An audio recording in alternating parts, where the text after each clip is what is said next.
च्या पदाधिकाऱ्यांची सत्ताधाऱ्यांसोबत असलेली जवळीक सर्वांचं लक्ष वेधून घेणारी ठरली।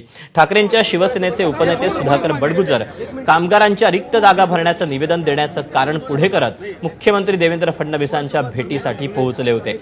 या भेटीची चर्चा सुरू असतानाच उपमुख्यमंत्री एकनाथ शिंदेंनी ठाकरेंच्या शिवसेनेचे महानगर प्रमुख विलास शिंदे यांच्या मुलीच्या विवाह सोहळ्याला हजेरी लावली। यावेळी विलास शिंदे हे बाळासाहेब ठाकरेंच्या विचारांना चालणारे कार्यकर्ते असल्याचं सूचक विधान एकनाथ शिंदेंनी केलं। त्यामुळे ऐन निवडणुकीच्या तोंडावर ठाकरेंच्या शिवसेनेचे प्रमुख पदाधिकारी सत्ताधारी पक्षाची त्यांची वाढलेली जवळीक ही भावी राजकीय वाटचालीची काही नांदी आहे का असा प्रश्न उपस्थित करणारी ठरते।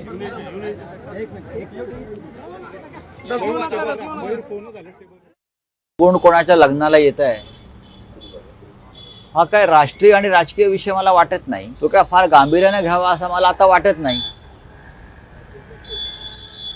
एखाद्याच्या मंगल कार्यामध्ये कोणाकडून कोणाला आशीर्वाद द्यावेत त्याच्या व्यक्तिगत प्रश्न आहे ना।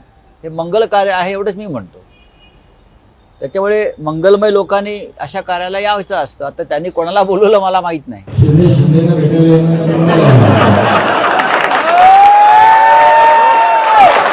विलास हा आमचा जुना कार्यकर्ता आहे। बाळासाहेबांचे विचार पुढे घेऊन जाणारा तो म्हणून बाकी काही राजकीय गणित मांडण्याची आवश्यकता नाही।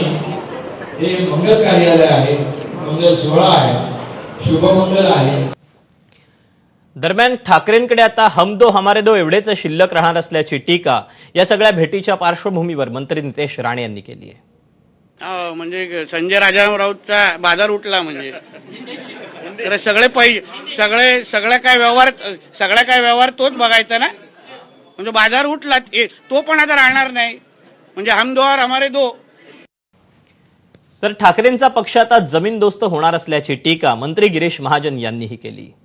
जो बाळासाहेब ठाकरे गट आहे हा गट मला वाटतं आता जमीनदोस्त देशद्रोह होण्याच्या मार्गावर आहे। नाशिकला आता ते संघटनात्मक गोष्टीवर चर्चा करून गेले। त्यांच्याकडे तर तुम्ही बघा या 8 दिवसामध्ये कोण राहील कोण राहणार नाही म्हणून। त्या माणसाच्या बडबडीमुळे त्या वागण्यामुळे सगळे लोक परेशान आहेत। मला वाटतं स्वतः उद्धवजी परेशान असतील पण ते आउट ऑफ कंट्रोल झालेला आहे। हा पक्ष संपवण्यासाठी मला असं वाटतं की संजय राऊत पुरेसे आहेत। बडगुजर यांच्याप्रमाणेच गावोगावी अस्वस्थ नेते गळाला लावण्याचे प्रयत्न सध्या सुरू आहेत। नुकतेच महायुतीत आलेल्या नेत्यांमुळे होणारा तणाव वाद कमी करण्याचं आव्हान सुद्धा महायुतीसमोर आहेत। असे कोणते नेते आहेत आपण पाहूया।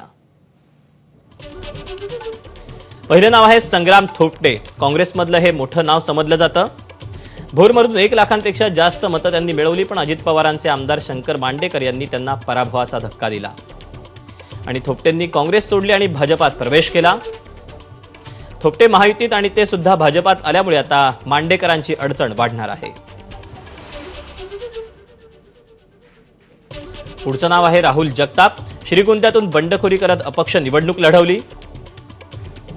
भाजप आमदार विक्रमसिंग पाचपुते यांच्याकडून त्यांचा पराभव झाला। शरद पवारांच्या राष्ट्रवादीतून दादांच्या राष्ट्रवादीत त्यांनी प्रवेश केला। जगताप राष्ट्रवादीत आल्यानं आता पाचपुते यांची महायुतीत अडचण होण्याची शक्यता आहे।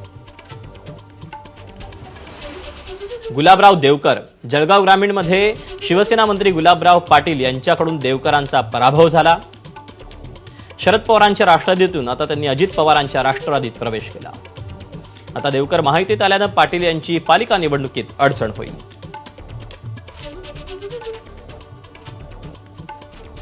केपी पाटील।